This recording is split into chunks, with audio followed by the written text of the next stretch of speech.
once. It was not pretty.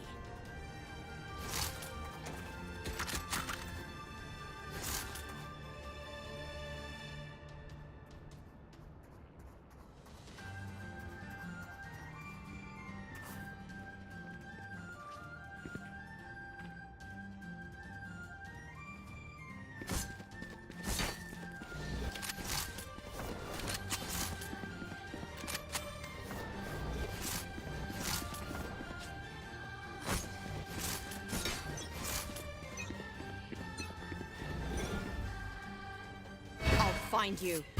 Still waiting. Still waiting.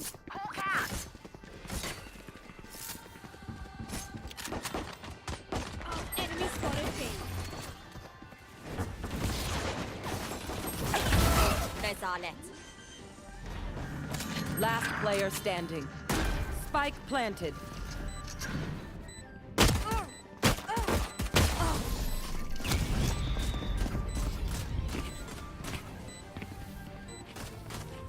I'm no doctor, but I can patch a bullet hole or two. Let me know if you need healing. Hub integrity compromised. Backup repair systems failed. Begin emergency shutdown in T-minus 2 minutes.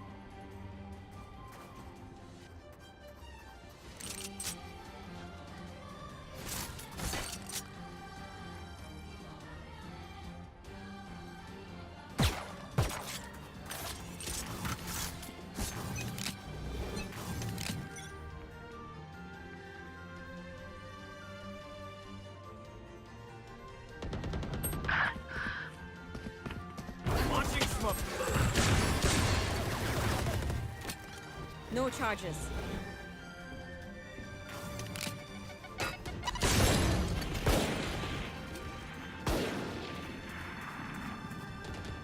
Spike planted.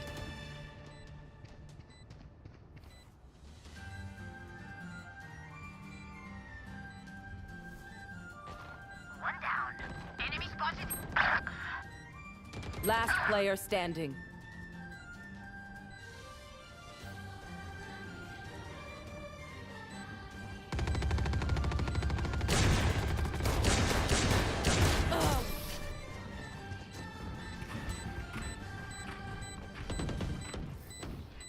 Let's kill that Reyna. Our team's got soul. I want to keep it that way.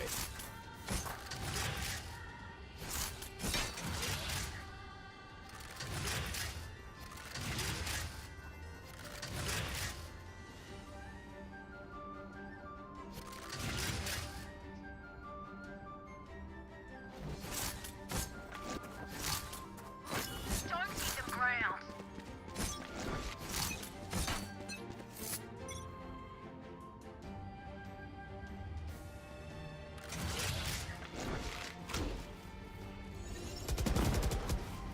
Enemy spotted B.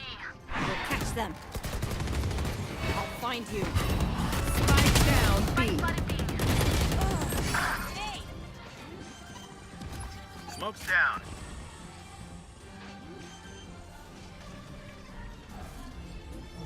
Spike planted. They're concussed. One enemy remaining. Here. Smoke's down. Satchel out. Satchel out.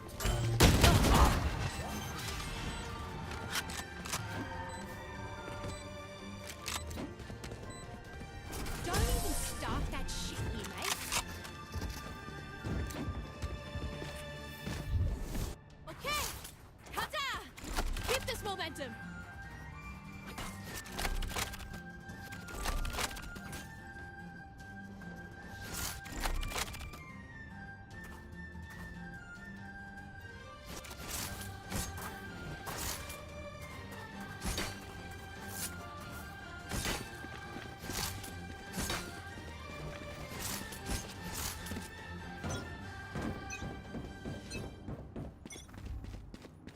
Here. Where are you? Enemy spotted B.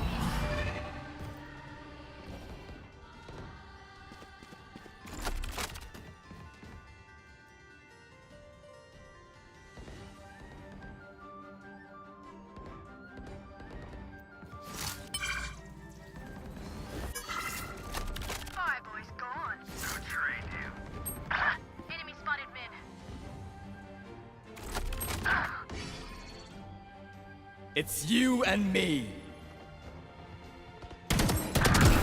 Sleep. Weapon here. One enemy remaining. Where are you? Last player standing. Okay, done.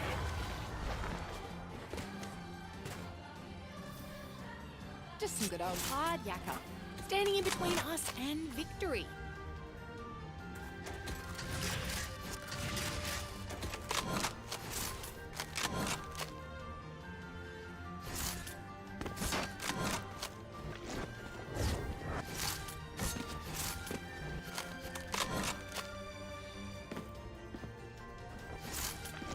They've got nerve.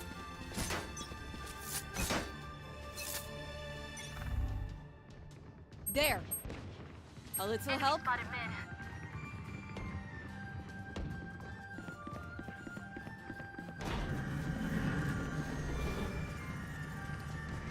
Where are you? Ult's ready. Nightmare, take them! Down and out. Bring them down. Bring them down. Enemy spotted B. Spike down B. There. One enemy remaining. You should have run. Still waiting. Just let them try to catch me.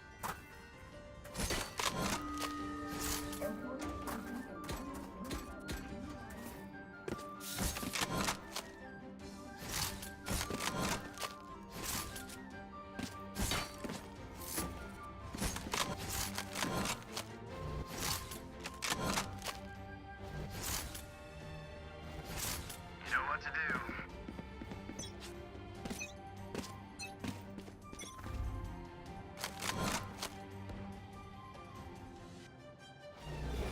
I'll find you. Multiple enemies mid.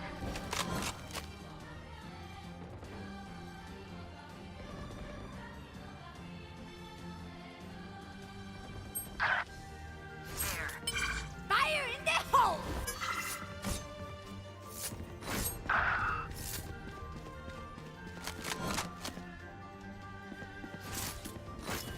Ciao. Spike planted.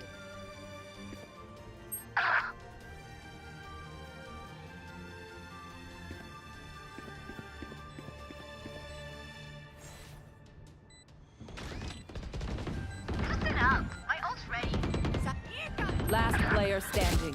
One enemy remaining. I'll find you.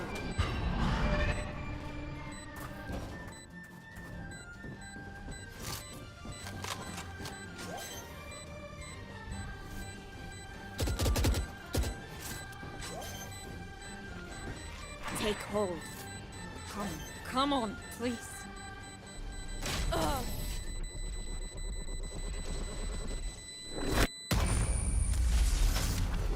They have courage, but no one is need to fear.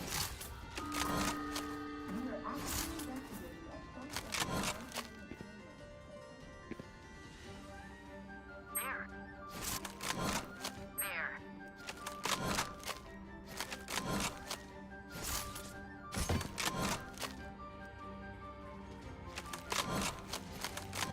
That race sucks. Where are you? Joke's over! You're Multiple dead! enemies B. We'll catch them.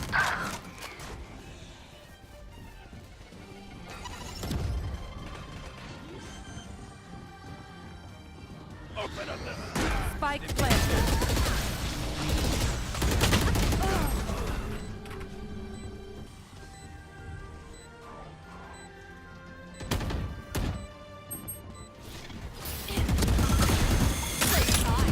Satchel out.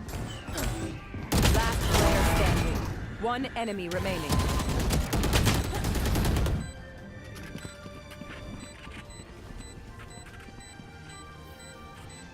We move as a unit, okay? Last thing I need is some hero messing things up.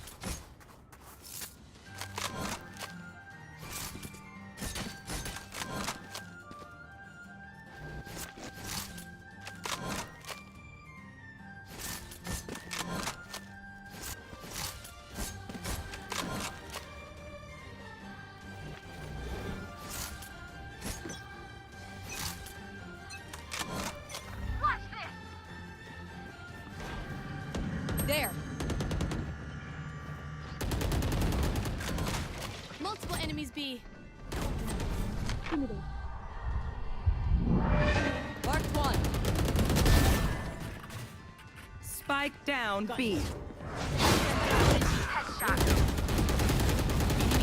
One enemy My ult is remaining. ready. Last one down.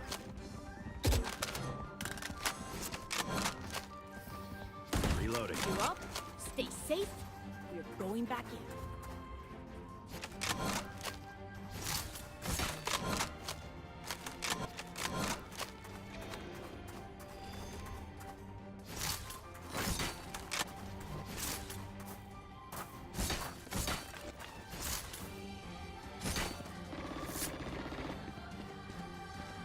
Keep up.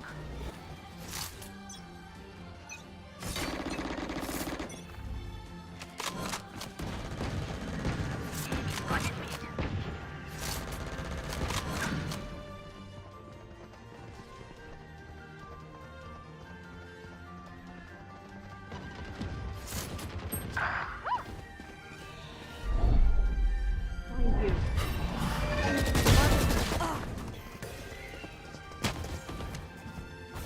Spike down mid. One enemy remaining. We're done here.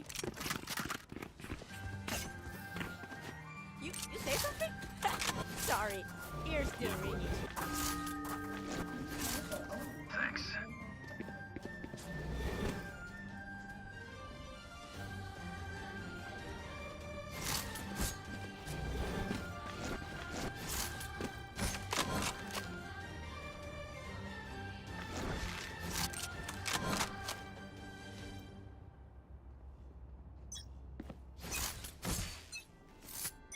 It's you and me. Enemy kill. There, take them!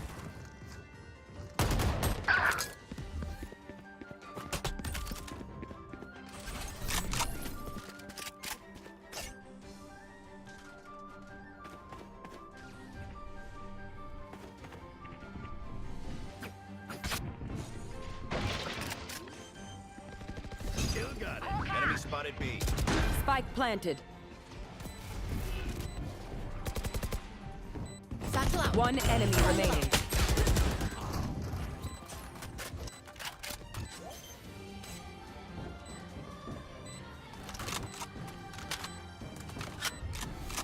Sorry to spoil the party.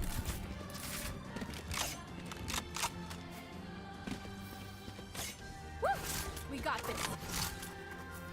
I've got cash. Anyone need something?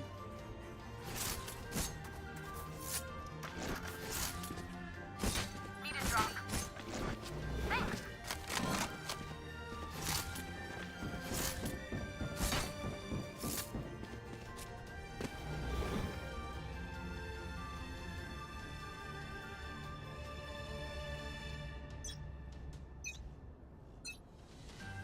Where begins. There. There. Joke's over. Spike down mid. Spike spotted mid.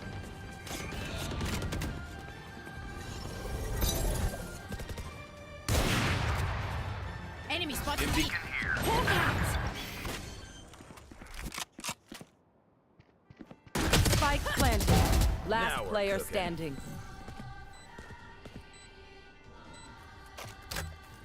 Molly!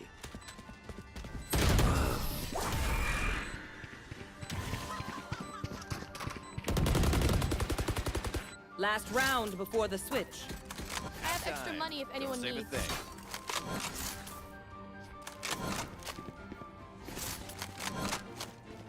Need equipment.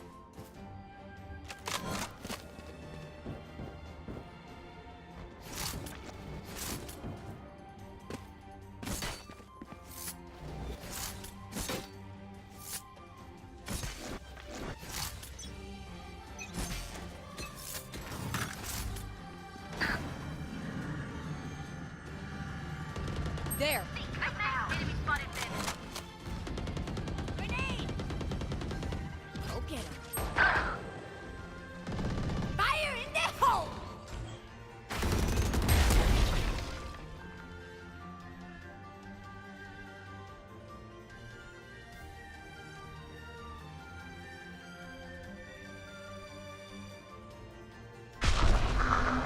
Scatter.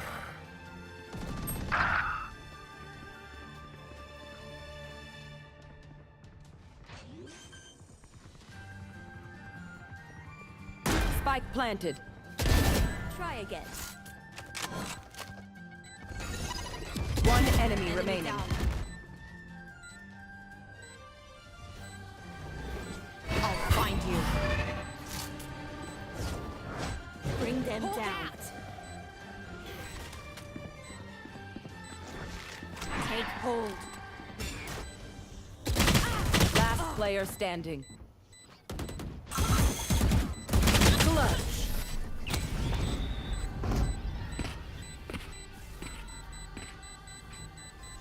Switching sides. No more doubts. We're ready.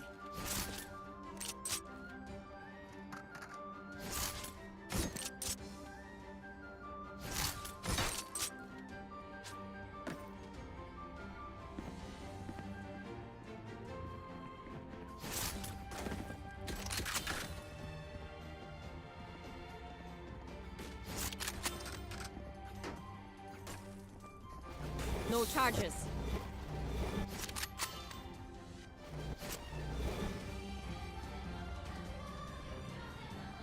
I got yous, okay? Where are you? Launching smoke. Hawk out! Blinded. Enemy spotted mid. Time to hunt. Scout destroyed. Enemy spotted B. Still waiting. Gun here.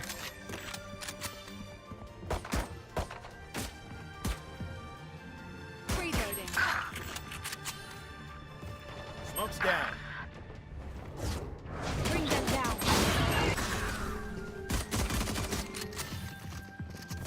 Last player standing. Spike down B.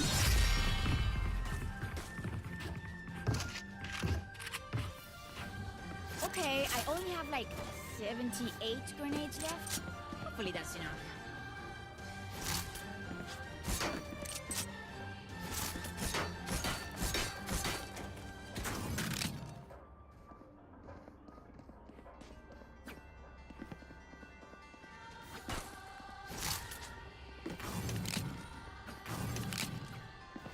No charges.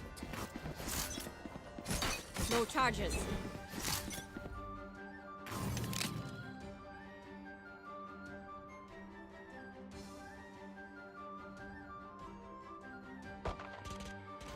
Enemy spotted. Where are you? Enemy spotted mid. Reloading. Enemy down. Spike down B. Hawk out! I'm out of stuff.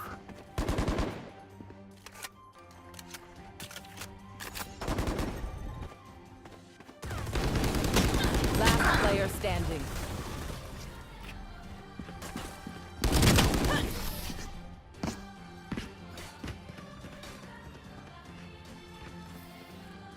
I'll teach them to respect their elders.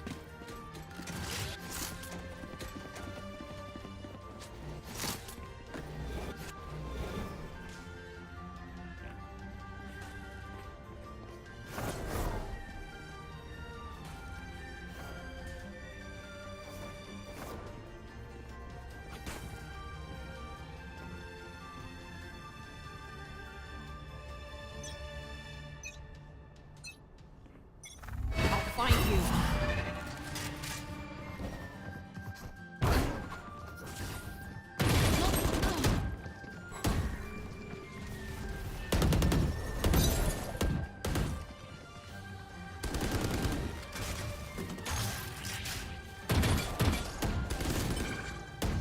Reloading.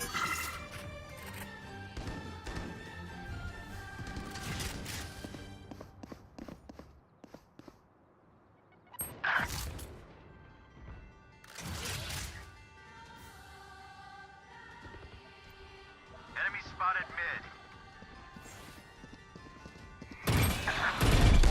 Last player standing. Spike down B. Go get him.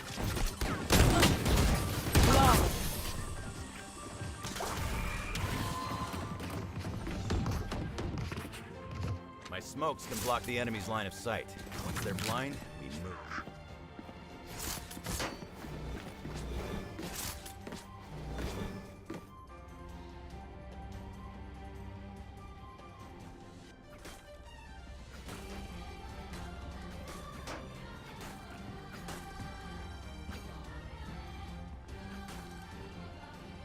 Their line can't hold forever. I'll find you.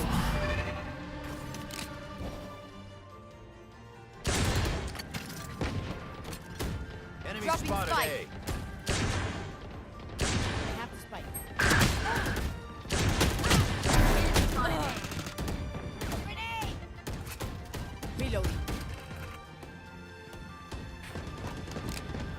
See ya. Gun here.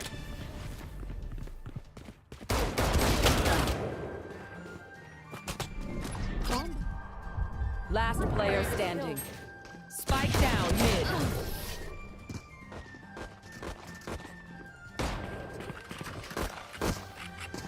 Drink some water, reload your mags, and let's get back out there.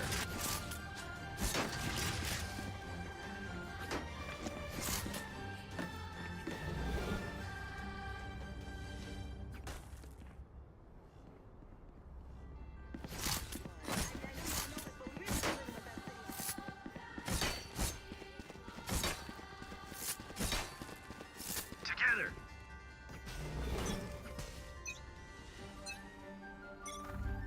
Where are you? Launching Hawk smoke! out. Bring them down. Time to hunt. Bring them down. Gotcha. Enemy spotted A. Yikes. Stim beacon down.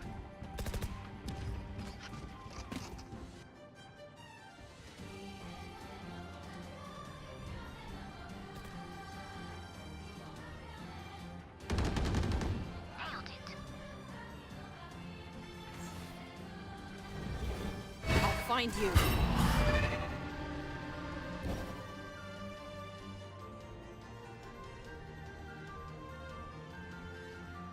There.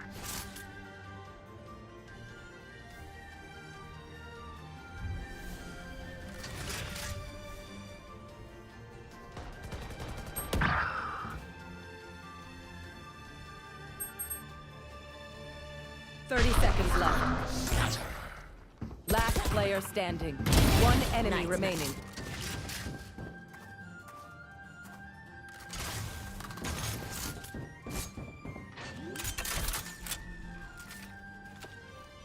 Spike planted.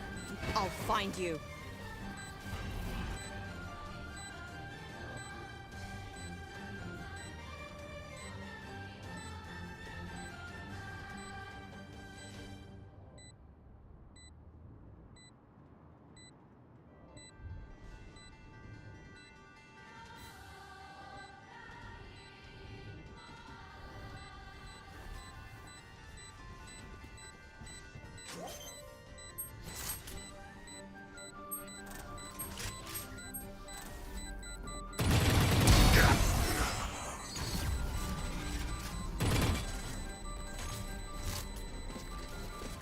Who am I kidding? My knees are gonna kill after this.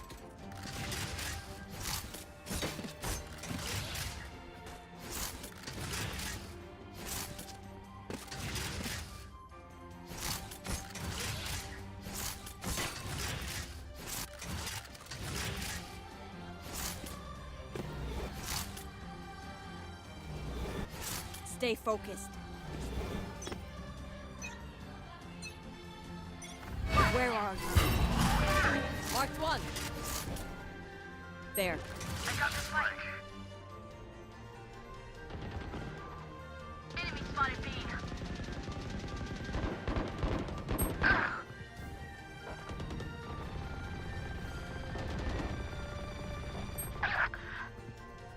Hawk out. Last player standing. Team Ace.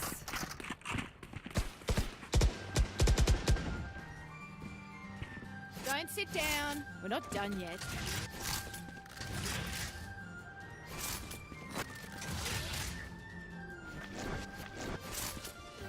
Saving.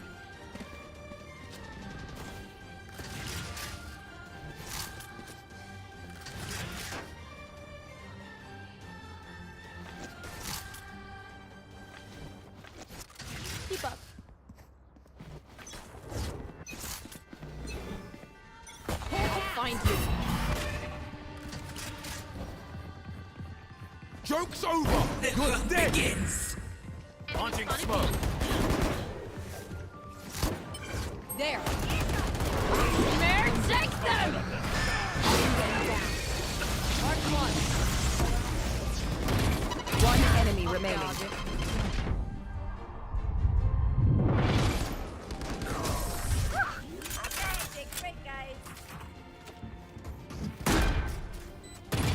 I got your back. Just, you know, from the front.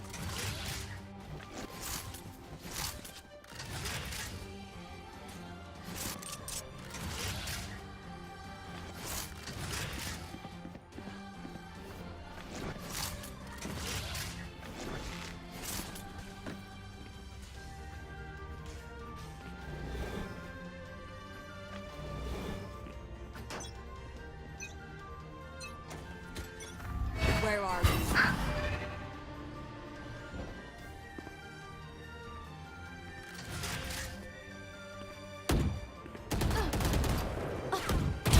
Get back. Heal up, squad. Time to hunt.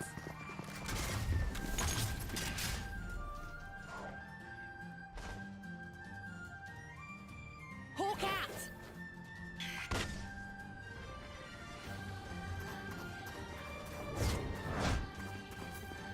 Bring them down. I'll find you. Marked one. Bring them down.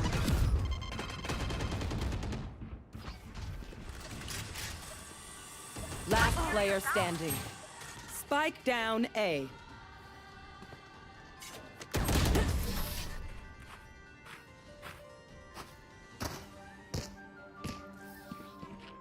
Match point. If you see one of my creatures, it's a good thing, right? We'll figure out what they do eventually.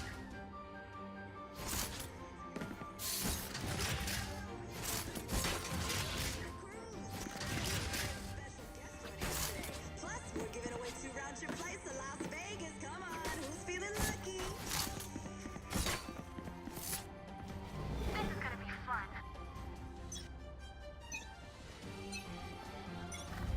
Where are you?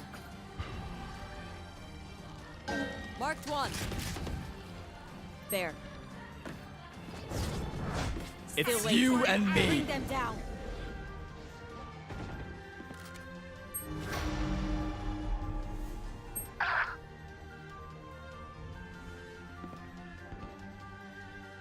Enemy spotted A.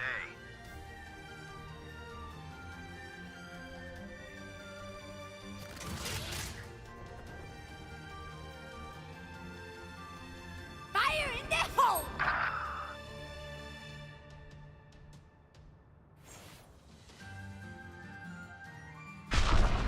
Scatter.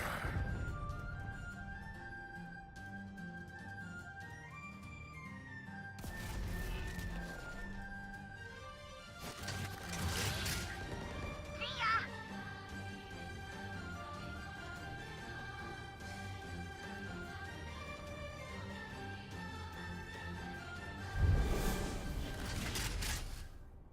30 seconds left.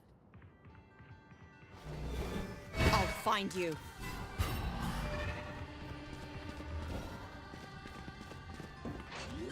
Grenade! Nightmare's over.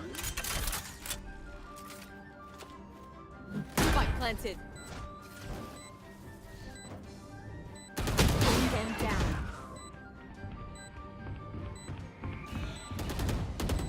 Last player standing. One enemy remaining.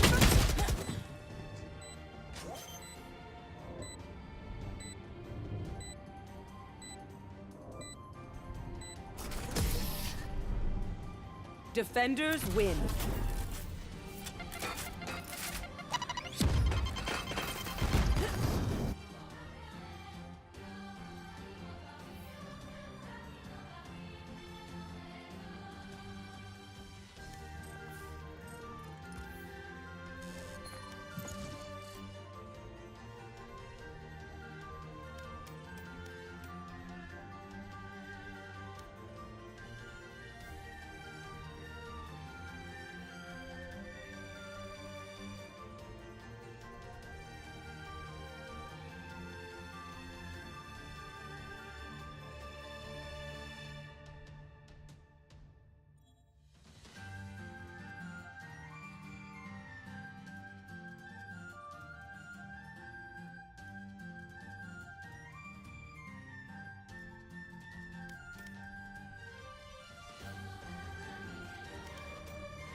Utterly clumsy at some point and die on the spot. Of course, given how utterly adorable she was, I was sure boys would swarm her if she did become an adventurer. I couldn't keep myself from imagining the worst, since my work involved aiding adventurers caught in sticky situations. I wouldn't oppose it, but I would worry, I said. Do you really want to become an adventurer? She shook her head. No, not particularly. The thought just popped into my mind. I wondered if she was downplaying the truth. Once she graduated, she could surely find steady work that paid better than adventuring did. Perhaps she was looking for something besides money. Still, I wanted to respect any decision she made as much as I could. Once she finished clearing her plate, Norm grabbed her things and started for the door. Thank you for the food. I'm off to school. Even though Roxy and the other professors had the day off, Norn still had duties with the student council to attend to. It had to be rough. All right, have a good day. After we all bid her farewell, Norn left for the university. It wasn't until she was gone that Aisha suddenly blurted out, personally, I'd be opposed to it. All you've got? Standing before him was an ominous figure in a gray robe wearing a suspicious white mask. Do you really think you'll be able to defeat the evil, all-powerful magician Ruckwagmire with those people? So introducing myself was a good way of discouraging people from doing anything unsavory. Noise suddenly erupted around me. The moment I spoke my name, the atmosphere in the room changed. Every person in the vicinity who'd heard my voice suddenly turned their gaze toward me. Grey Rat, he said. So that guy there is, I knew I'd eventually see him for myself one day, but to think today would be that day, I felt very, very out of my element. This can't be good. There was something familiar about this. As I recalled, Eris had once gone berserk in the past, and I had to go apologize to the group she beat up, a group like this one. The atmosphere right now felt the same. Perhaps Eris had already roughed these guys up? Wait, that'd be strange. In that case, why hadn't Aisha come back to us? Maybe Aisha had talked Eris down? Okay, but hold up. Then that would mean she's here of her own volition, right? Impossible. These guys had to be threatening her. Maybe I shouldn't have given them my real name.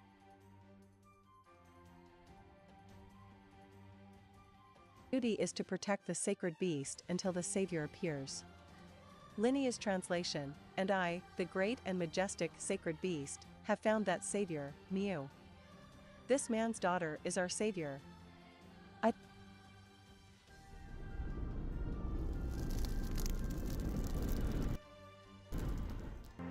you fade away.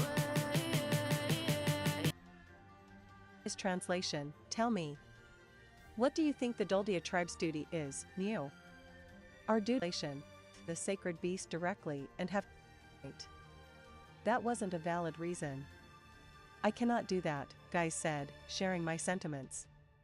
Mistakes you had made in the past didn't simply disappear, and you couldn't erase them, either. That was how the world worked. I knew that as well as anyone. Still, I wanted her efforts to be rewarded somehow. Persina had worked her hardest, she earnestly attended her classes, snacking on meat the whole while. We took healing classes together, so I knew how dedicated she was. In my mind, there was no question that she'd worked twice as hard as most people. That was how she topped her class, despite most beast folk lacking an affinity for magic. I wanted all of that to pay off for her. I honestly did. Mostly because I empathized with her. If I worked hard at something, I'd want it to bear fruit for me, too. And if I were in a position to help someone be rewarded, I wanted to do my utmost in that respect. Mr. Guys, I cut in. I hope you don't mind, but I'd also like to ask you to agree to Linnea's request. Boss, you mean it? Guys pulled a face, dipping his chin as he contemplated my request. After a moment, he finally raised his head again and said, "Very well. I'll allow it." The guys I used to know would have stubbornly said no until the end. Taking care of the sacred beast seemed like an exceedingly prestigious duty, and not something you'd entrust to a criminal who'd stolen food before. To not only let Persina have that honor, but to wipe her slate clean too? It was foolish. The only one who benefited from this was Persina, and enormously, too. Honestly, I wasn't even sure my judgment on this matter was correct. I was probably making a mistake, but that was exactly why I acknowledged I was being selfish. Linnea, Persina, I said, you'd best make sure to fulfill your duties properly. Understood? Yes sir, Mew. You got it. The two girls bowed their heads at the same time. As I watched them, I found myself thinking, these two really are at their best when they're together. We used the raft to return the way we came, heading toward the Holy Sword Highway. When we found the monument to the 7 great powers, I figured it was as good a time as any and pulled out my flute. I managed to summon Aramanthi, who led us back to the floating fortress. This place sure brings back memories. Never thought I'd come back to the city I once ruled before. Persina spoke nostalgically as she gazed at the magic city of Sharia from where we stood on the floating fortress. Yes, she had indeed come back to the very place she might call her second home. Persina, there is one teeny thing I forgot to mention, Mew, said Linnea. What is it? I'm kinda getting sentimental over here, so I'd appreciate it if you kept whatever you want to say short. Well, I did help you out. So for a while, you're going to be my underling, got it? And that was how Persina became Linnea's lackey. End of the 9th chapter. If you like my content, join me on Patreon, where you can find more and exclusive novels. Also, you can leave a donation by clicking the Super Thanks button. Thank you very much for your support. Chapter 10. The Other Slave. Part 1. Several days had passed since the gruesome incident I'd named the Jerky Murder. Persina returned to Sharia with us, and Eris was more than happy to dote on her. She also joined the ranks of our mercenary band, but that's a whole other story. Today, I was working with Zenoba, as usual, trying to improve my magic armor. We were making some minor adjustments to version 2 while developing a more powerful version 3 and version 4. I had a whole mountain of ideas, but the majority were either impossible or next to impossible to bring to fruition. Our development was slow to progress, but I enjoyed the process of working with someone and making baby steps toward our goal. Today was no different. Zenoba and I sat opposite one another, studying the blueprints spread out in front of us. It was then that Zenoba suddenly blurted out, "It seems like Julie is hiding something from me." Really? Julie, of all people? He nodded. Yes. She's doing something in secret behind my back. It was rare for him to worry about anything other than dolls and figures, but it was especially strange for Julie to be weighing on his mind. Perhaps she'd grown on him since they'd lived together for so long now. So, I said, what do you mean by in secret? Lately, she's been going to the market by herself. It almost reminded me of a palace canopy bed. This is the bed I made for her, Belfried declared. I can count the number of times I have felt this creatively inspired before. That's how impactful it was. This is the first time I've ever been able to create such a fantastic bed in only a few days' time. It was impressively well made, there was no doubt about that. I'd seen a lot of stunning works of art from all over, which was why I instantly recognized this as a rare gem. It was a step above the specimens in the display cases, with craftsmanship fit for a king. Even Perugius would likely recognize its quality. Master Zenoba, I cannot believe you would tease me like that, having your little dollmaker show off a work of that caliber, but I'm afraid I'm completely in the dark myself. Zenoba glanced over at me. I was a little lost, but I guessed that Julie had brought a figure here. Life as a slave was far different from what she'd imagined. A necessary component in amplifying a masterpiece's quality, beautifully, even. Perhaps some parts only turned out perfect by coincidence, but at least half of it is a product of your own abilities. Thank you. I'm going to continue honing my skills. Very good. Zenoba nodded, pleased. As they watched him. They gulped as they waited for him to react. Zenoba's expression was utterly ghastly. Terrifying, in a single word. Even Julie noticed the change in his demeanor. She turned to face him and mumbled, I'm so sorry. In that instant, Zenoba jerked forward and slammed down onto his knees in front of her. He reached for her hands, or, more precisely, for the figurine cradled in her hands, and only stopped himself a hair's breadth from touching it. Master, she gasped. It's incredible, he said with a shaky breath. His praise didn't stop there, it was almost as a dam had broken. It's absolutely stunning. It's. Words fail to express its magnificence. From the very top of its head to the tips of its toes, it's breathtakingly beautiful. I would be at a loss to pinpoint its precise strengths, but its posture, the fingertips, and the small wrinkles in the clothing. It raises the quality to a whole other level. And it all fits together perfectly. The way he was gushing about it, he probably longed to take the figure in his hands and study it from every angle, but for whatever reason, his fingers refused to grasp it. They remained suspended in the air, trembling. He wanted so badly to touch it but couldn't. It was almost as if the figurine was so divine that he feared touching it. So why then, Julie, his words came out strangled. Why, she gasped back at him. Why did you try to give it to Belfried without even showing it to me first? Have I done something to offend you? I don't understand, you have always shown me every project you have completed before. Zenoba started sobbing, big, ugly tears streaking down his face. Were they tears of frustration that he couldn't have this particular figurine? Or was he saddened by Julie's betrayal? Rudius rudely suspected it was at least 60% the former, but we'll ignore his offensive thoughts for the moment. I suppose you really did want to raise the money to buy your own freedom? If that's the case, why did you not speak with me first? I would happily pay 300 golden coins for this figurine. No, perhaps I couldn't pull together the funds immediately, but I swear I will find a way if necessary. I stake my honor on it. And you should be familiar enough with me by now to know how willing I would be to pay for it. Master, or is it that you fear I might try to use my influence over you to steal it? I must admit, in retrospect, that you have crafted a number of figurines for me without proper compensation. I reasoned that it was fine since you're a slave and you were still inexperienced at the time, and even though you have improved immensely recently, I still haven't given you the pay you deserve. Zenoba continued to lament, holding his head in his hands as he gazed up at the ceiling.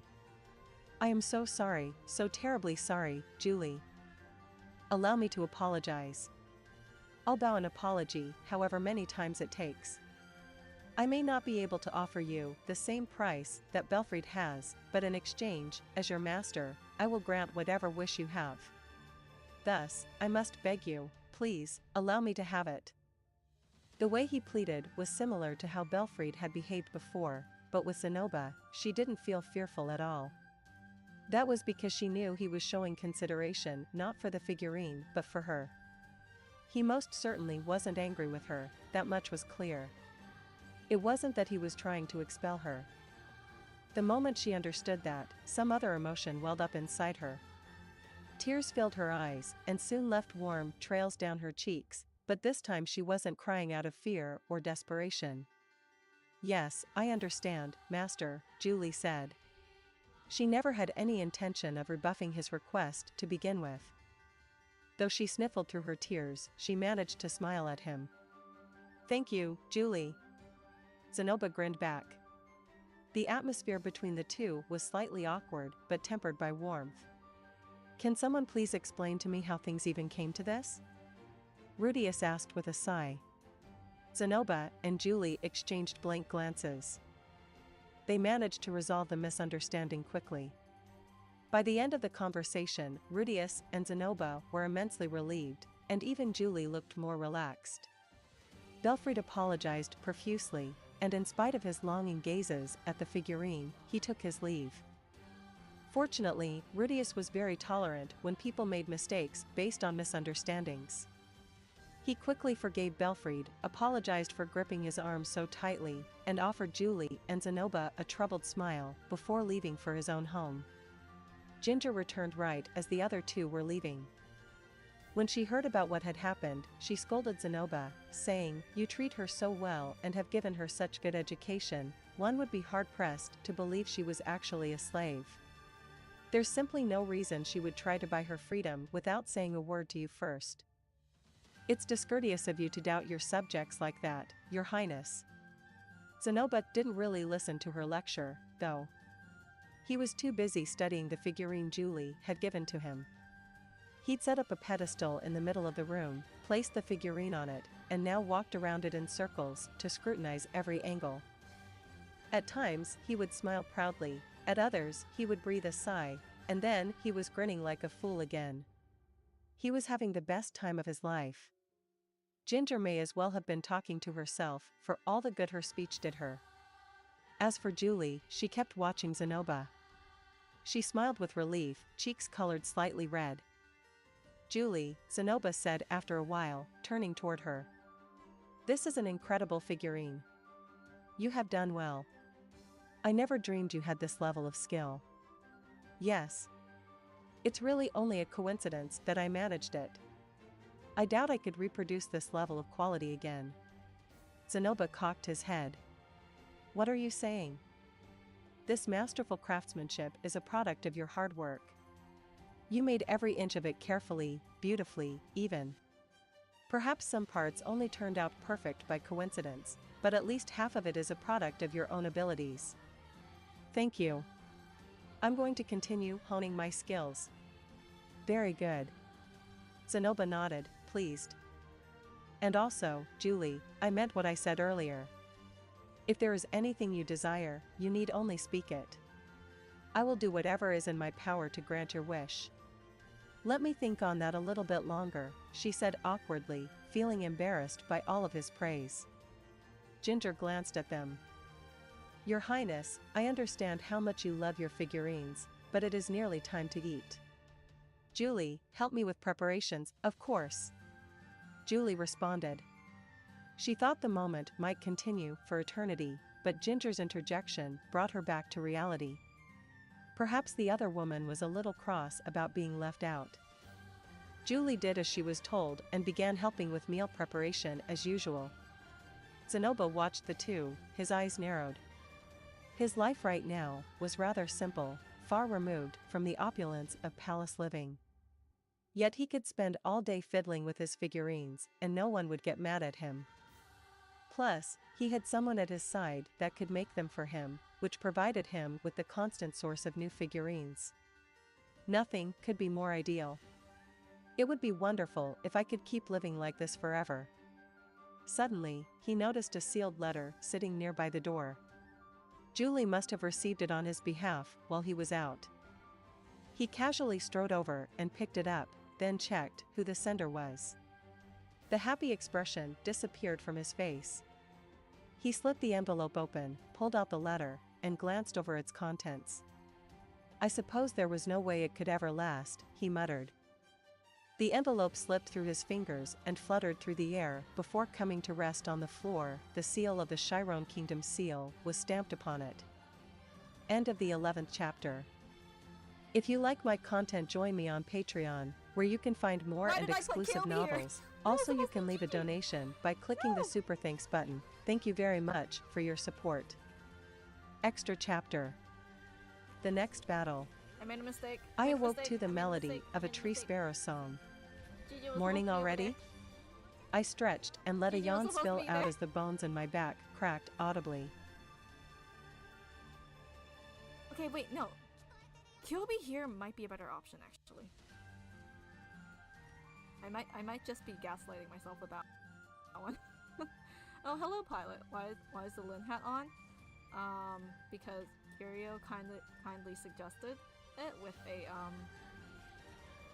friendly reminder with a super cat. Okay, we are fine here, but we are not okay for this one. So I'm just like, Would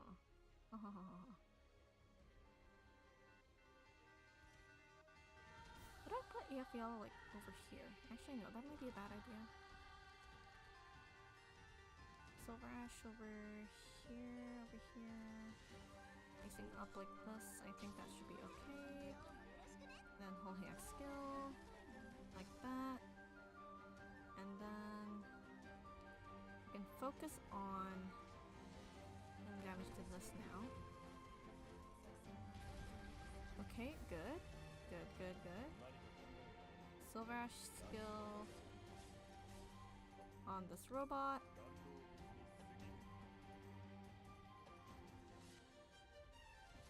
Honestly, just to get rid of the robots, I'm willing to just drop Surtur at random places.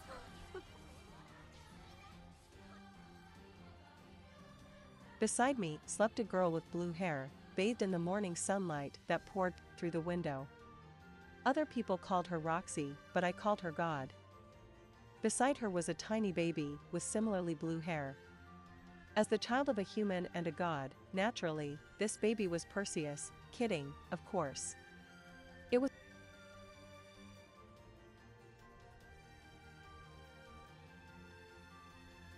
our daughter, Lara.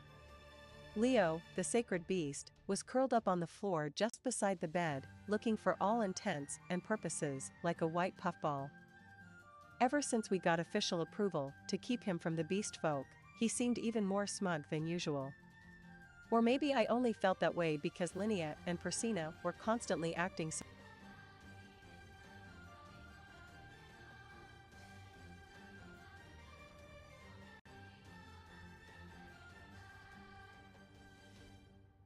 to him. I thought him awfully attached to Lara from the start, but I never dreamed it was because she was the savior. That was a startling revelation, for sure, though on the other hand, I could probably have seen it coming. It was hard to believe our little girl was that special. As proud as that made me as her father, I would have to do my best not to let it show. Showing favoritism wasn't good, and I didn't want to put a sad look on Lucy's sweet little face. Roxy groaned from beside me. "Good morning, Rudy." She scrubbed at her eyes groggily and sat up. Since she often breastfed Lara, her shirt was left hanging open, her chest completely exposed.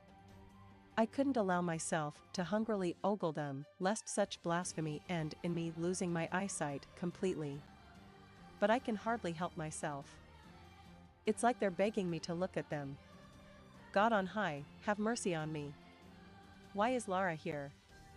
Roxy wondered, glancing down at her sleeping daughter with hooded eyes, as if she hadn't quite woken up herself. "Did you bring her in here, Rudy?" She tilted her head and reached down to gently stroke her baby's head. "Don't you remember bringing her in here last night yourself?"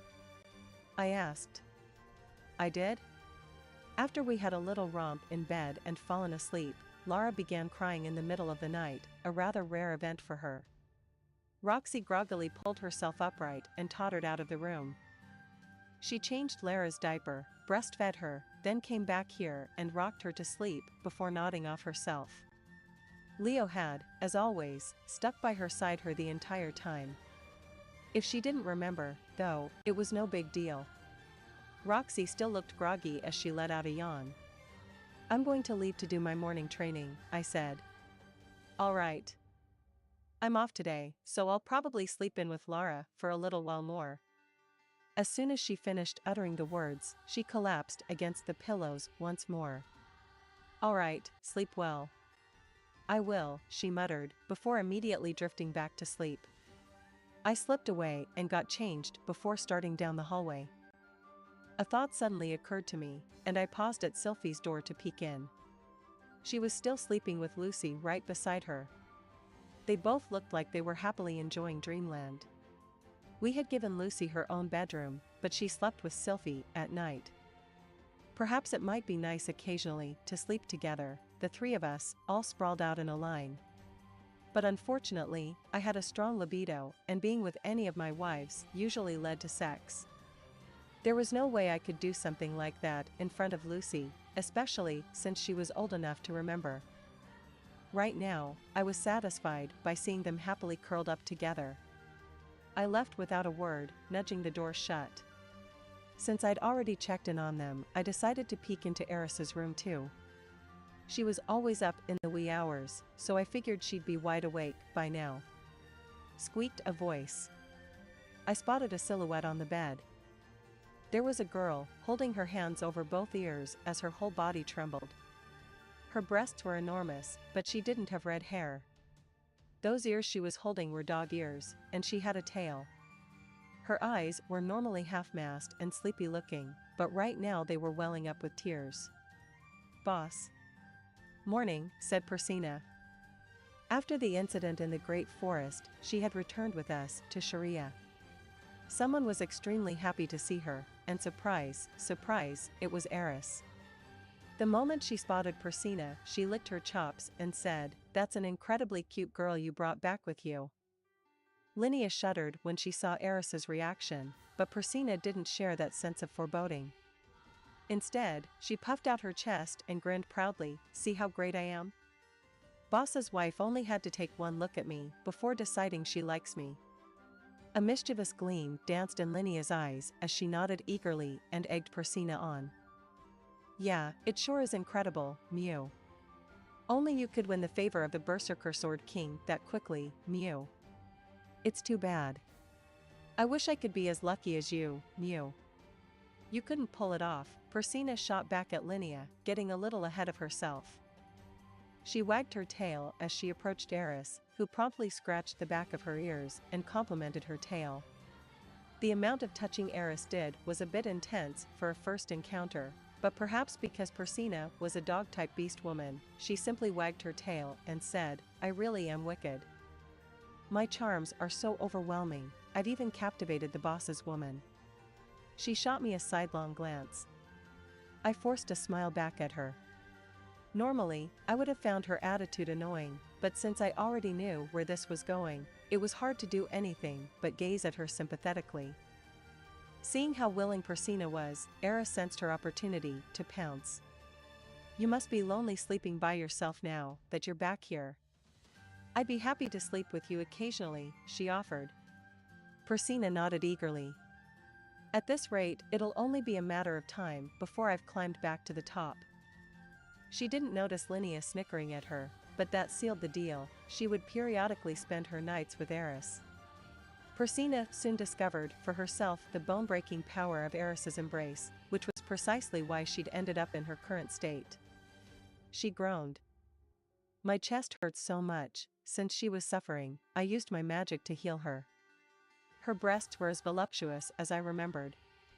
I'd already spent a passionate night with Roxy, so I was more than sated for the moment. "Thank you," she muttered.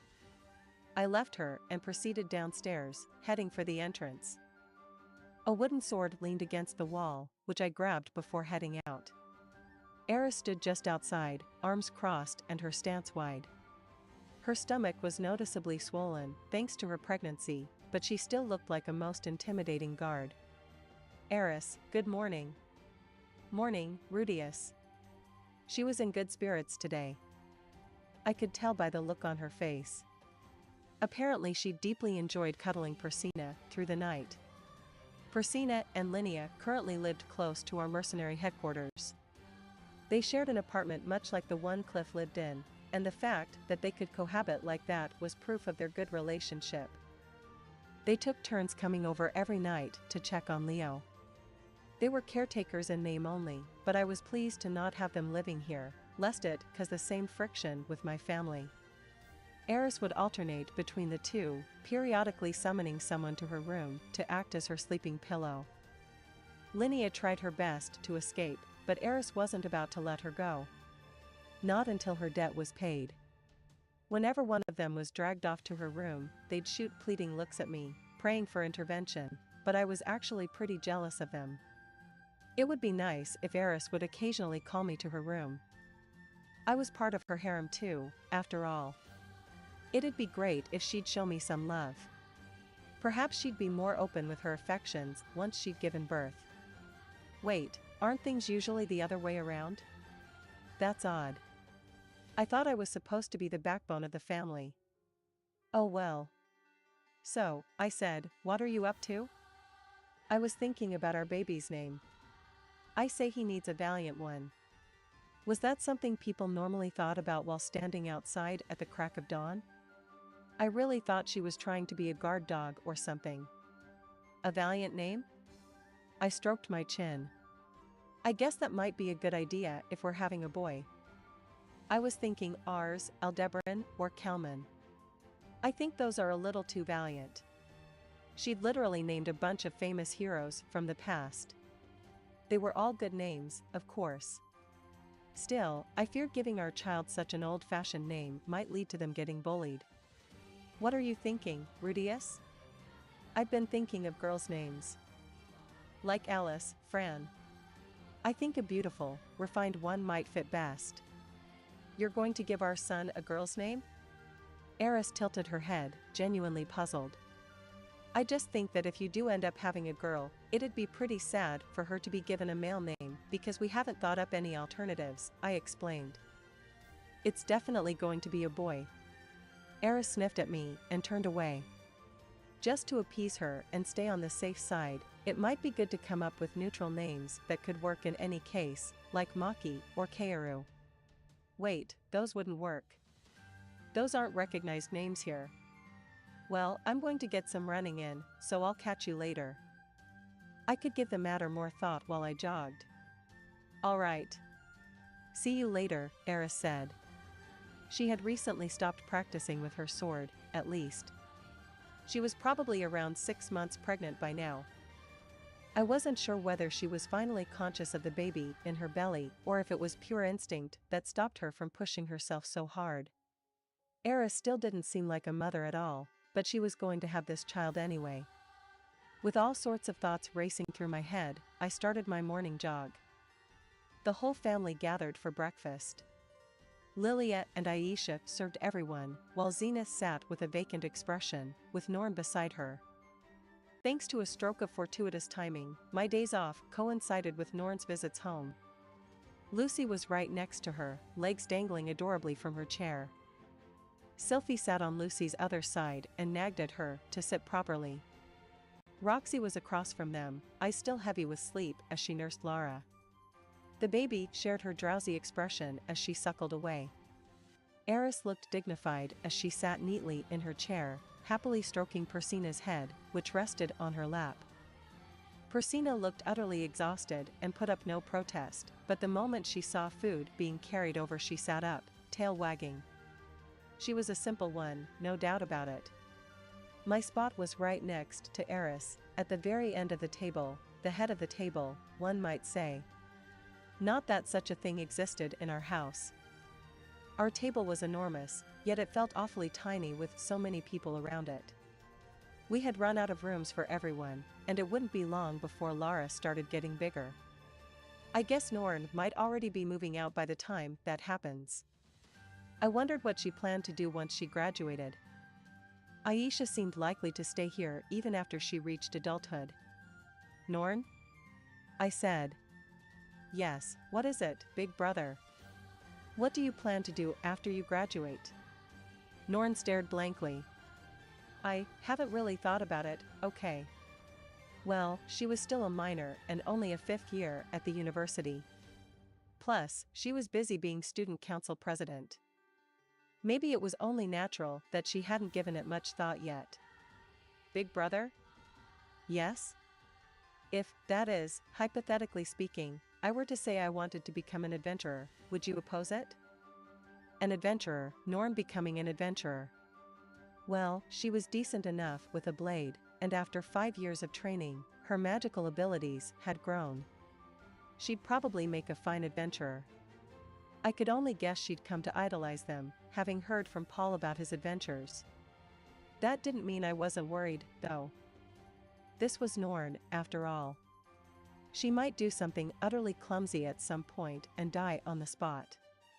Of course, given how utterly adorable she was, I was sure boys would swarm her if she did become an adventurer. I couldn't keep myself from imagining the worst, since my work involved aiding adventurers caught in sticky situations. I wouldn't oppose it, but I would worry, I said. Do you really want to become an adventurer? She shook her head. No, not particularly. The thought just popped into my mind. I wondered if she was downplaying the truth. Once she graduated, she could surely find steady work that paid better than adventuring did. Perhaps she was looking for something besides money. Still, I wanted to respect any decision she made as much as I could. Once she finished clearing her plate, Norn grabbed her things and started for the door. Thank you for the food. I'm off to school. Even though Roxy and the other professors had the day off, Norn still had duties with the student council to attend to. It had to be rough. All right, have a good day.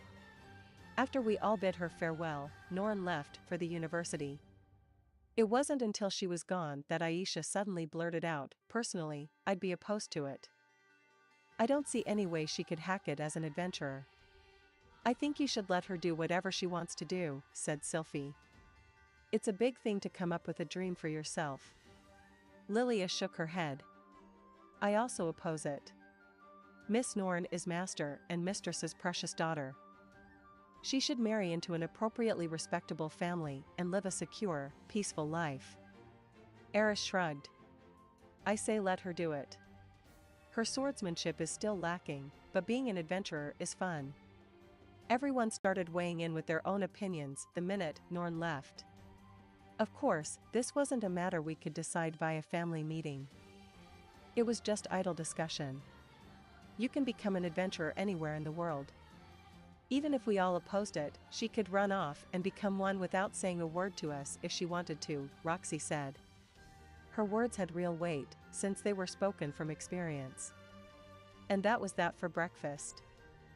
After that, I accompanied Aisha and Persina to our mercenary HQ. Persina's work mostly consisted of assisting Linnea, which made her more of a secretary than anything else, but she took the title of assistant vice chief for herself. She sat in her office wearing all black and sporting sunglasses. Even though she didn't smoke cigarettes as she did it, she still seemed to be enjoying herself. Maybe I should buy special hats for the leadership. Okay, you guys work hard, I said. Persina nodded, you got it, boss. Today we're going to rake in the dough again. Aisha declared. Just be sure you don't do anything too wicked, I warned. Aisha handed me a list of all our syndicate's, mercenary band's members. There were about 50 names in total.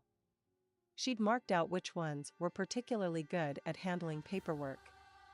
I planned to show the list to Orsted so we could select whoever had the lowest chance of being one of the man god's apostles. I'd then interview that candidate, and if they seemed serious enough, I'd appoint them to help out with office administration and document filing. If that's what you need, wouldn't it be better to just employ me instead? Aisha offered. I couldn't take her up on that.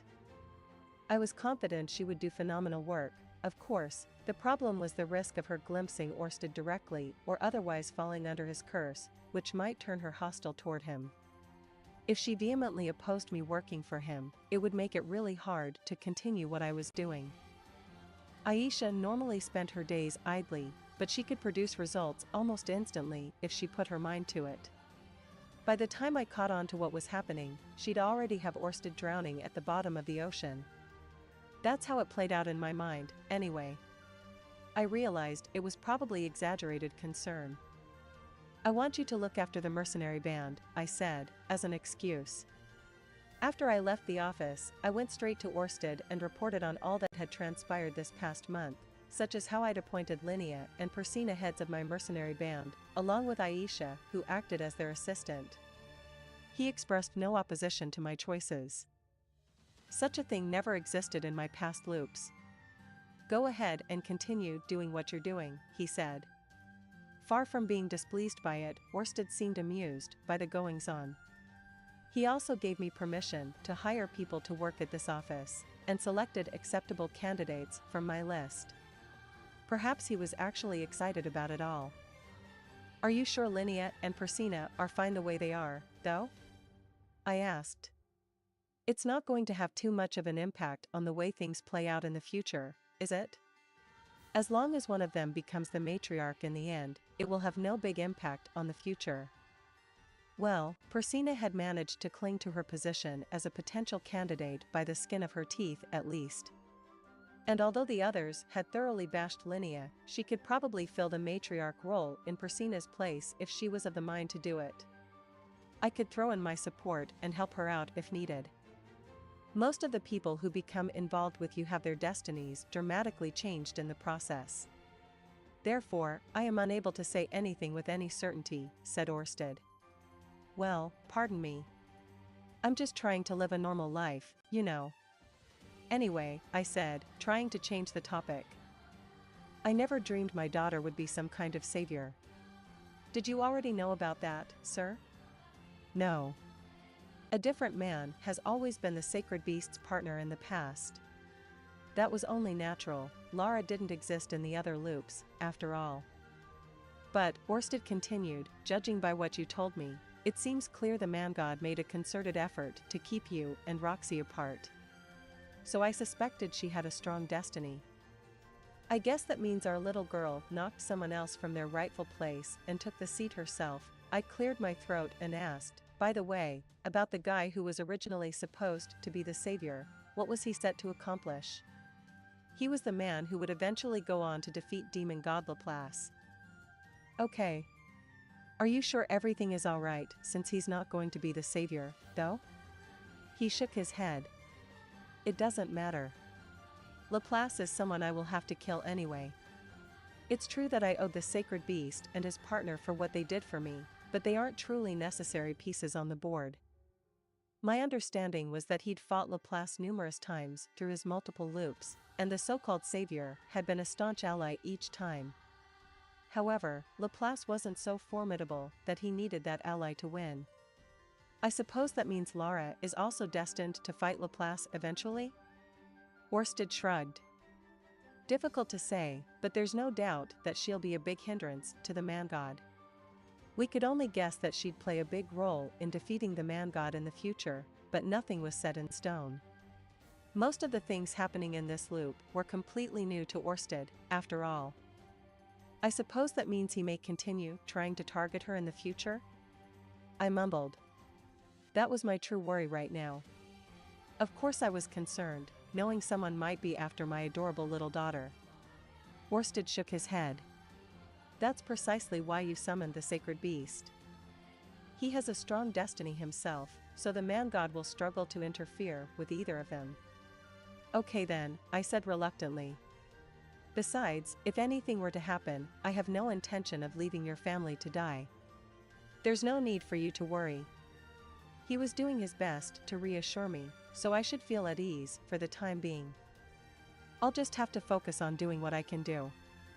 Yes, all I had to do was continue preparing for the next big battle as I had been. I still had some lingering anxiety about Lara, but simply worrying wouldn't solve anything. Alright, I agreed finally. After that I left our office and headed to the school, wondering if Zenoba and Cliff's research was proceeding apace. I hoped we could lower my magic armor's mana consumption a little more. The way it was right now, I was the only one who could use it. On the other hand, if we made the mana consumption rate too economical and the man-god's cronies stole it for themselves, we'd be in some real trouble.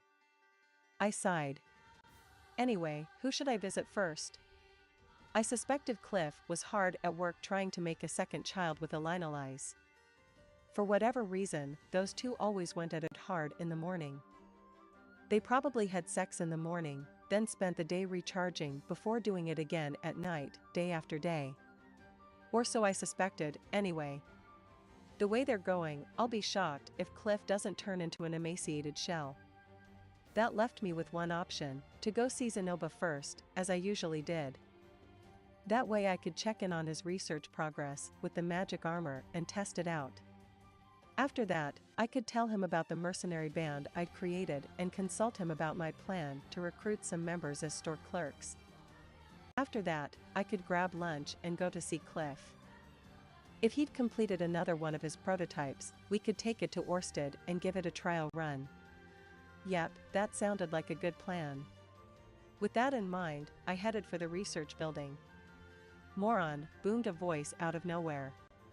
Okay, I won't deny being a fool, but it's awfully rude to badmouth someone like that all of a sudden. I'm not that stupid. You should understand, shouldn't you? Yes, I know. I was just messing around. I know whoever's saying all this isn't directing it at me. I searched for the source of the shouting and found it rather quickly. A group of 5 men and women stood on the stair landing, arguing with one another. Shockingly, I knew every single one of them. You're basically going to your own death. The person who'd been shouting the entire time was Cliff. He'd grabbed Zenobia by the collar of his shirt and was angrily tearing into him. Elinalize was standing directly behind him, cradling their baby with a troubled look. Zenobia stared at Cliff with a cold look in his eyes, not budging an inch. Ginger hovered behind him, sending Cliff a weak, pleading look. Julie was at her feet, staring at Zenobia with watery eyes, as if she might break into tears at any moment. Even for an argument, it was odd to find them like this. I wonder what could have happened. I can only hope it's not another crazy misunderstanding like the one that happened yesterday. "Zenobia, Cliff." I called up. They flinched and turned my way. Cliff's look was entreating, while Zenobia remained unreadable. No, it went beyond that. It was the first time he'd ever looked at me like I was an insignificant insect. But I had seen that look before in the past. When was it again? "Master, your timing is most fortuitous. I was about to go visit you. It's good you came, Rudius. Help me convince Zenobia."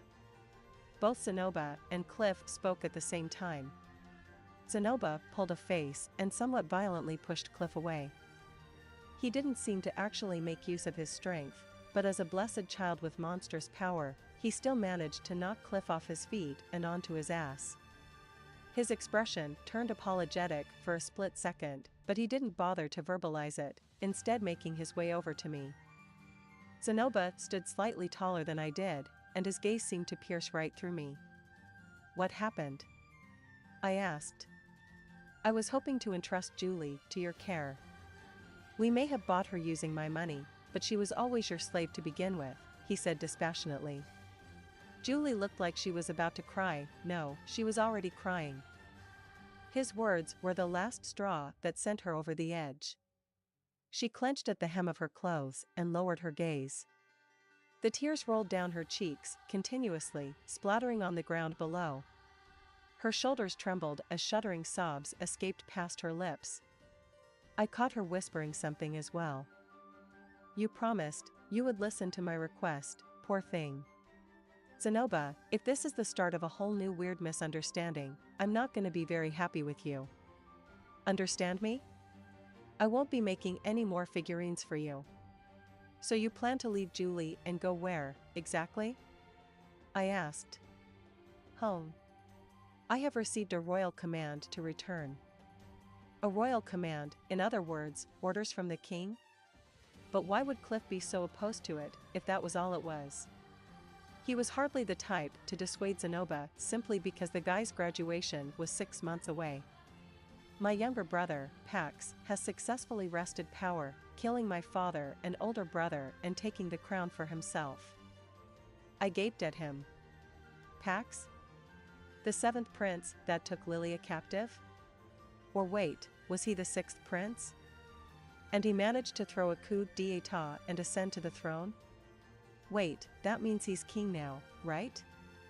The insurrection left his forces exhausted, and now a foreign power has moved in to attack.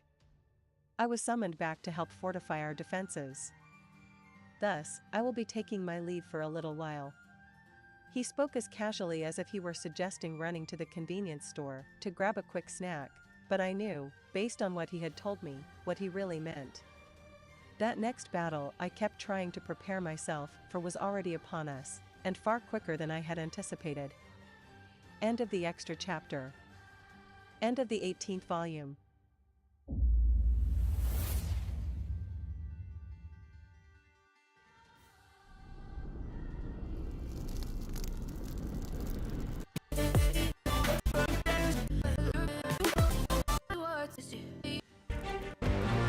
On Patreon, where you can find more and exclusive novels. Also, you can leave a donation by clicking the Super Thanks button. Thank you very much for your support.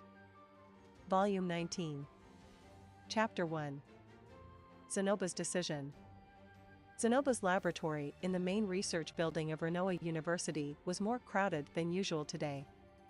6 of us were gathered around the central table. Cliff, Zenoba, and I were seated, while Elinalise, Ginger, and Julie stood around it in a loose circle. Maybe there were 7 of us, actually. Elinalise was holding her baby. The mood in the room was heavy, to put it mildly. Zenoba's expression was solemn. Cliff was frowning irritably. Julie's eyes were rimmed with red, Ginger looked seriously distressed, and even Elinalise was at a loss for words. Okay, let's all take a deep breath, I said. Zenoba, can you explain again, please? From the very start? Very well. Zenoba nodded, his face as blank and serious as ever. It was kind of unsettling, honestly. I was used to him grinning ear to ear every time he saw me. It felt like he'd turned into a completely different person. A few days ago, I received a letter from the Kingdom of Chiron. He'd passed that to me a little earlier. I still had it in my hands. The envelope featured the royal seal of Chiron and the signature of Zenoba's brother Pax. Inside, I'd found 3 sheets of paper. The first contained a description of the coup d'état that had taken place in Chiron about 6 months ago. The 7th prince, Pax, had returned abruptly from his studies in the King Dragon realm, with the open support of that nation. He wasted no time staging a coup and murdering his father, the king. After slaughtering the rest of the royal family, he took the throne of Chiron for himself. That was the gist of it, at least. The version in the letter was a lot more long-winded, and it managed to make the whole thing sound almost heroic. The second described the aftermath. A majority of Chiron's ministers and generals were dismissed following the coup, and many people had fled the country in fear. This had left their military dangerously weak. A rival nation to the north was preparing to take advantage of the situation, and Chiron lacked the manpower to defend its borders. Given the dire circumstances, someone had apparently suggested they summon Zenoba back to fight on the front lines. He was a blessed child, after all, and they needed all the help they could get. The writer went on to argue at length that none of this was Pax's fault, as the purges had been a necessary step toward reform. Somebody was clearly feeling a little defensive. The third of the letter was a formal order invalidating the old king's commands to Zenoba and summoning him back to Chiron. It was stamped with the king's seal, which probably meant it was an official royal command. Basically, we had the heroic tale of King Pax on 1, a bunch of weak excuses on 2, and a draft notice on 3. I took the throne by force, but then our army fell apart. Now the enemy's invading. I need you to come back here and fight them off. The word shameless came to mind. Still, I could see where they were coming from. I wasn't sure how much Zenoba could personally contribute to the war effort, but he was a famous figure in Chiron. The news of his return would improve the morale of the other troops. Personally, I felt like the King Dragon realm should be defending Chiron, since they were the ones who'd put Pax on the throne in the first place, but maybe there was some reason why they couldn't get directly involved. Every country has its own internal politics to worry about, right? Anyway, I could see why Pax might need Zenoba's help right now. That said, 8 years ago, Zenoba had basically ruined Pax's life by rescuing me from his clutches. As a direct result of Zenoba's actions, both of them had effectively been exiled. Pax was shipped off to study in the King Dragon realm, while Zenoba was banished to Renoa. If Pax still held a grudge over all that, going back to Chiron would be incredibly dangerous. This letter might very well be a trap meant to lure Zenoba to his death.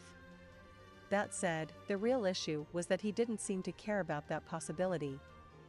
So after reading this, I said, "You decided to return to Chiron and head for the front lines, as ordered." "Yeah, okay. I don't get it."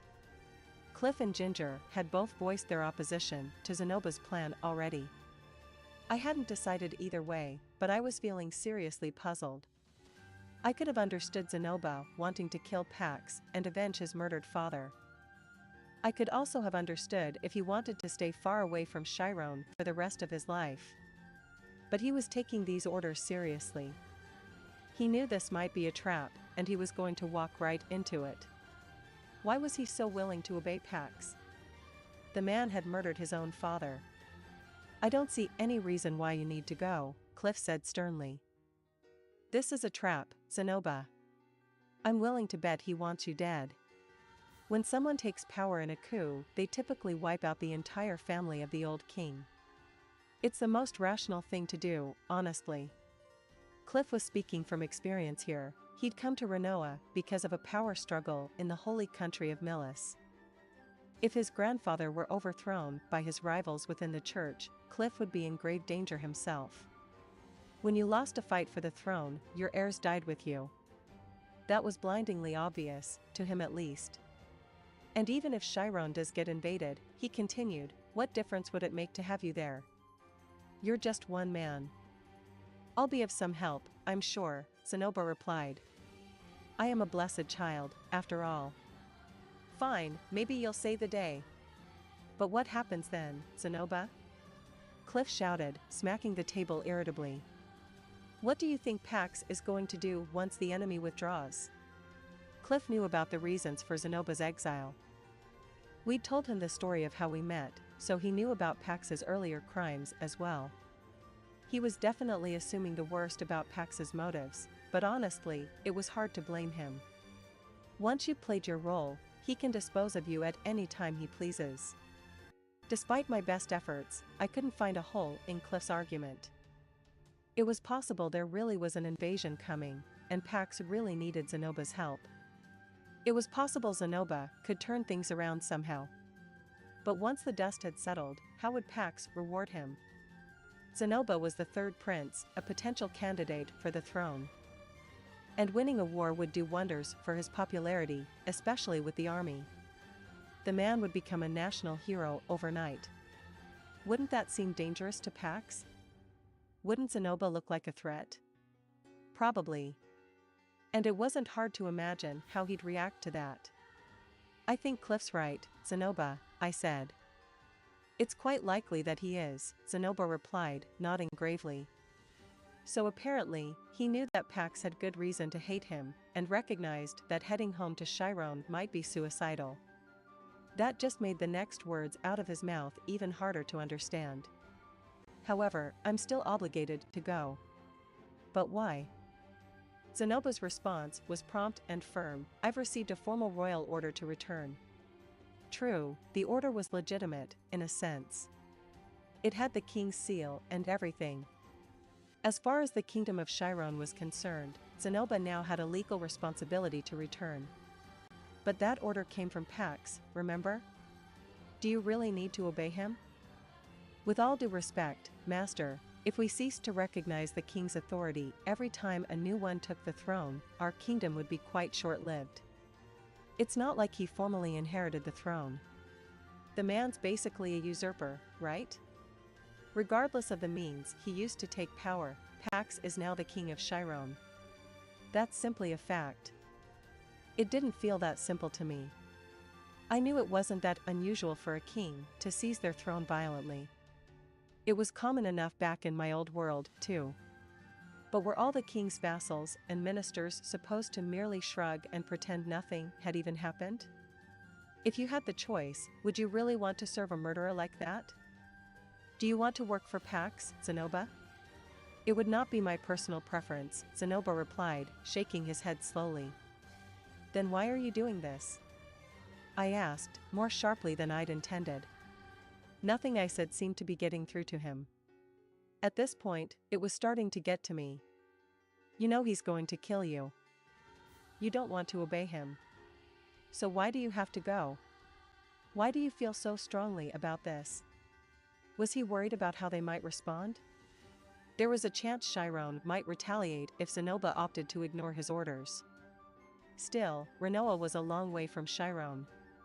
No matter how fast you traveled, the journey would take a good 6 months at least. That was enough time for us to figure out a plan. We could even go to Ariel and ask for Azura to protect Zenoba. I wasn't sure if fleeing a coup would qualify him for asylum, but it couldn't hurt to try. Well, I'll try to explain. Zenoba paused for a moment and made a stiff, unnatural attempt at a grin. It was a jarring sight. Usually, his face lit up with pure joy every time he smiled. As you know, Master, I was always something of a burden on the kingdom of Chiron. That's not true.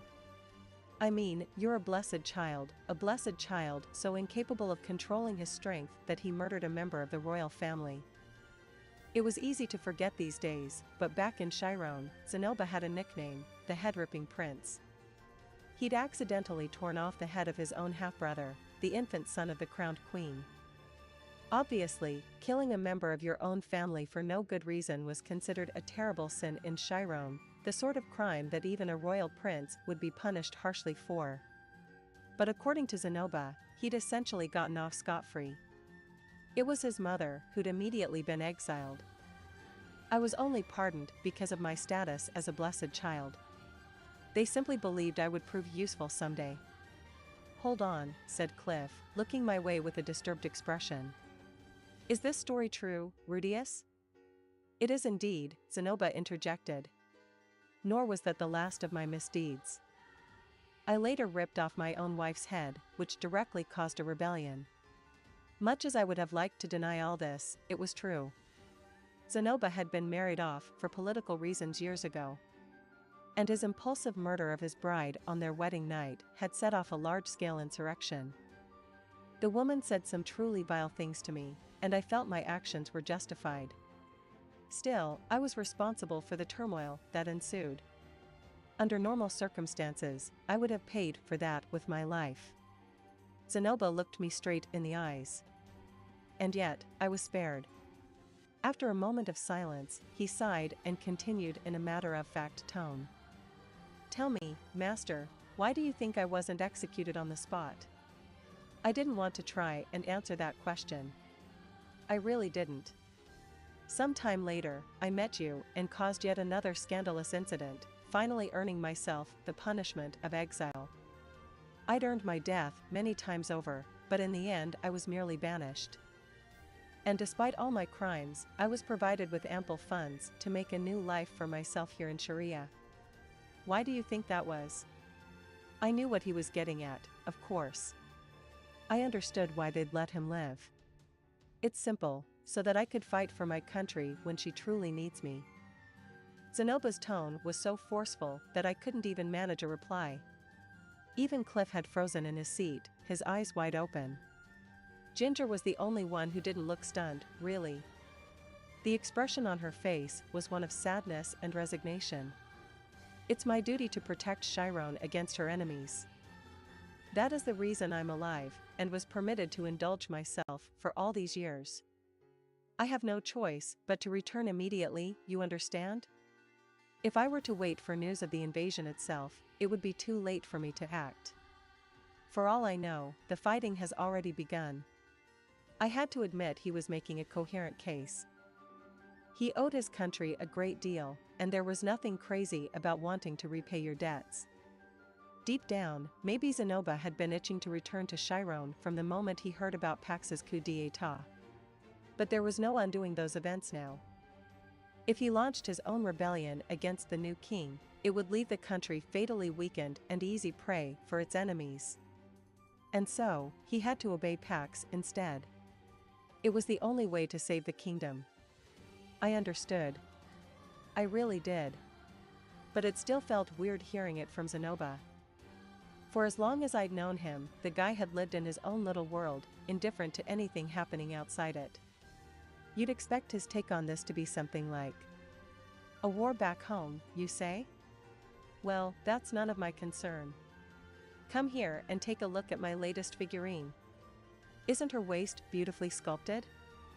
Of course, I couldn't say any of this to him. Not now. It wouldn't be right. I wanted him to shrug and ignore that letter, honestly. But that wasn't what he needed to do. After a long, painful moment, I managed to force a few words out. "You know they're going to kill you, right?" "If my country tells me to die, then I suppose I'll have to," Zenoba responded calmly. It was a firm, stoic answer worthy of a medieval samurai or an imperial soldier. I found myself at a loss for words. I needed to stop Zenoba somehow. I didn't want him to die. And yet, I couldn't bring myself to say he was making a mistake. Maybe it was because of the calm determination in his eyes. Maybe it was because I'd changed my own way of thinking over the years. But I just couldn't tell him this whole thing was ridiculous. I didn't know what to say. "Come now, Master Cliff. There's no need for you to look so sorrowful." Zenoba offered us a startlingly cheerful grin. It was his usual smile this time. I must admit, I didn't spend much time thinking about matters of duty back when I was still in Chiron. But then I met you, Master, and you, Cliff, and Miss Nanahoshi, and as I settled into my life here, I began to reconsider my actions. I took the time to think about what I ought to do. And then he'd landed on protecting his homeland as his purpose in life? Now that I really didn't understand. It's not like the rest of us were a bunch of rabid patriots. I suppose I'm being rather pretentious about this, aren't I? Zenoba continued, with another smile. To be honest, I don't even know why I reached the conclusions that I did. I couldn't laugh. It didn't seem funny to me. I had no right to tell Zenoba how to live his life. At this point, it was impossible to say for sure if he was making a mistake. The decision was his to make. But there was one thing I could say for sure: if Zenoba died because of the choice he made today, it was going to hurt me badly. Zenoba was one of my very closest friends. He'd helped me out in more ways than I could count. He got me out of a tight spot back in Chiron. The decision was his to make. But there was one thing I could say for sure: if Zenoba died because of the choice he made today, it was going to hurt me badly. Zenoba was one of my very closest friends. He'd helped me out in more ways than I could count. He got me out of a tight spot back in Chiron, of course, but I also owed him for the friends I'd made in this city. Through his figurines I got to know Persina and Linnea, and I'm not sure Cliff ever would have warmed up to me without his help. Plus, on our expedition to the Demon Continent, he'd held a Toph back with his bare hands. And without his help, I never would have completed the magic armor project. The more I thought about it, the more I realized how much I owed this guy. Putting all that aside, I'd honestly enjoyed the time I spent making figurines for him. It was just fun having him around. For one thing, he lavished me with praise at every opportunity, and always gushed about my work. That wasn't bad for my self-esteem. I guess some people might react differently to that sort of thing, but I definitely found it pleasant. Additionally, according to my diary of the future, he'd stuck with me to the bitter end, staying loyal right up to the moment of his death. I couldn't just shrug it off when a friend like that was marching off to his death. It wouldn't be right. I'd be betraying myself, as well as him. Hold on. The diary. I felt something click abruptly into place inside my mind. Zenoba. Yes, master? I'm going too. The words came out of my mouth quite smoothly, to my surprise. I'd never forget the odd mix of joy and anxiety that flashed across Zenoba's face in that moment. After calling an end to our conference, I headed straight over to inform Orsted. On my way there, I reflected on this odd series of events from a different angle. In the narrative of my future diary, Zenoba never returned to his homeland. I wasn't sure if he'd stayed put in Sharia for his entire life, but at the very least, he'd spent most of his time at my side. In that timeline, it seemed likely that he never received an order to return home. Maybe Pax's coup failed. Maybe it never happened at all. Either way, events were diverging from those recorded in the diary. And that meant there was a chance that the man-god was up to something. Now that I thought about it, we hadn't had all three of the man-god's disciples in action at once, for the last year and a half or so. Maybe Pax was the third, and he'd spent that time quietly laying the groundwork for these events? It seemed like a real possibility. Worsted had warned me to be patient, yes.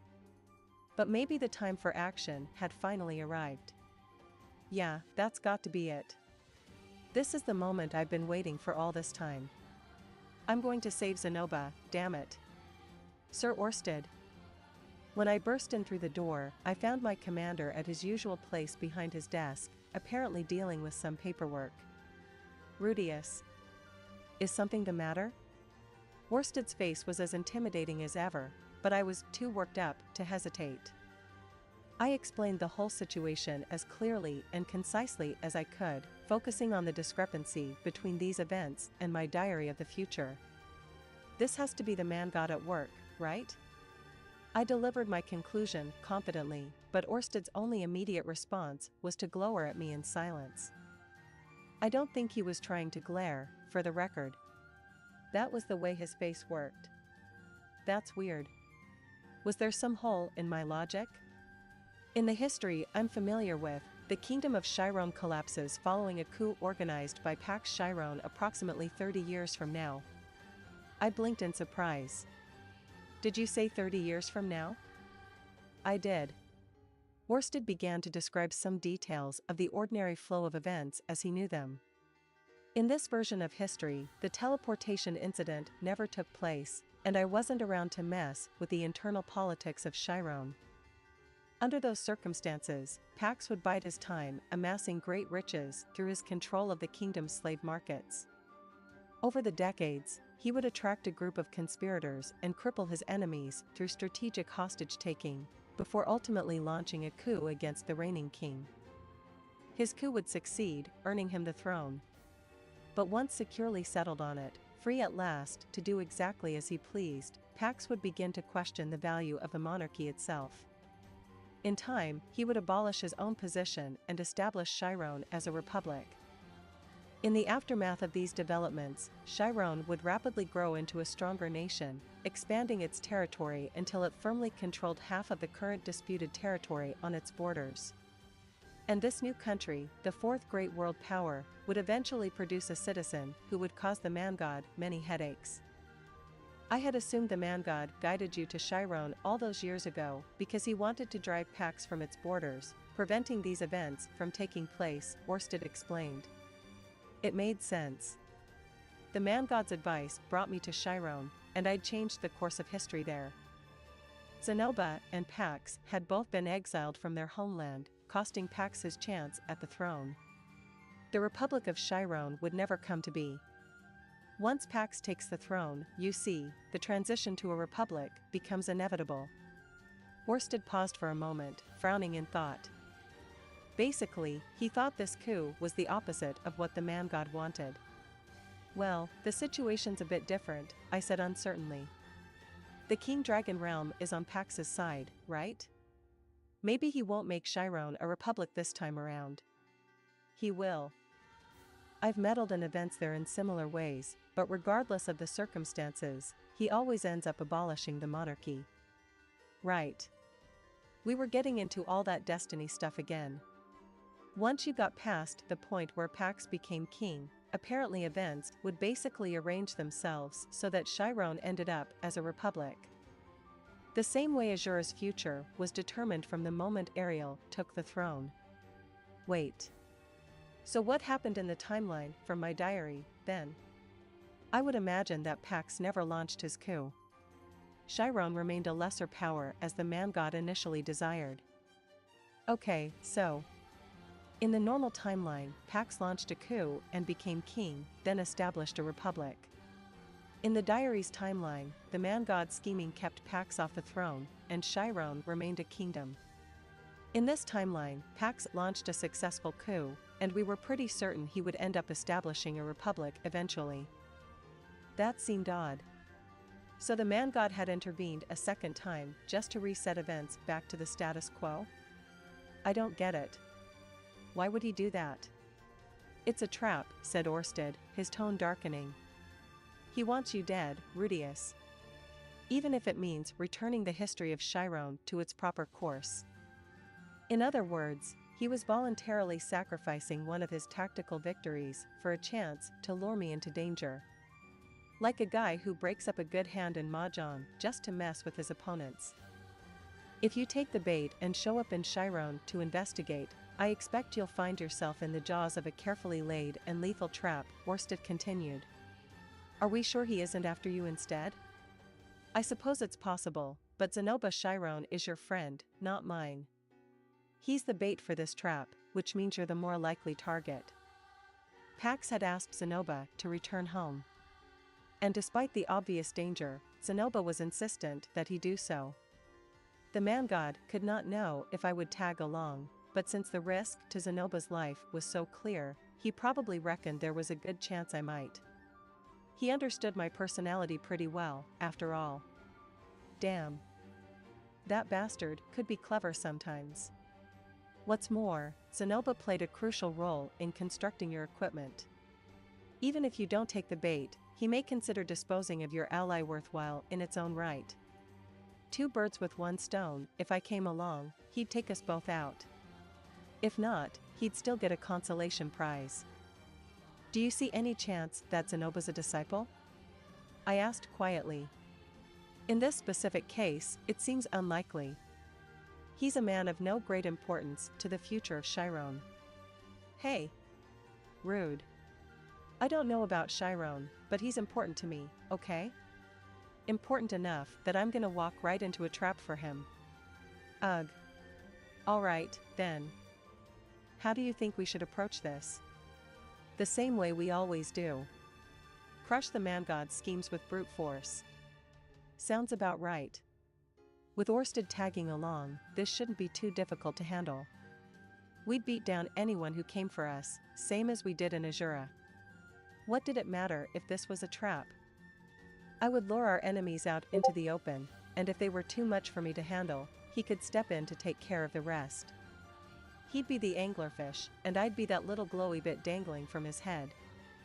Apparently, some people had recently started referring to me as a follower or agent of the dragon god, but when you got down to it, I was basically his fishing lure.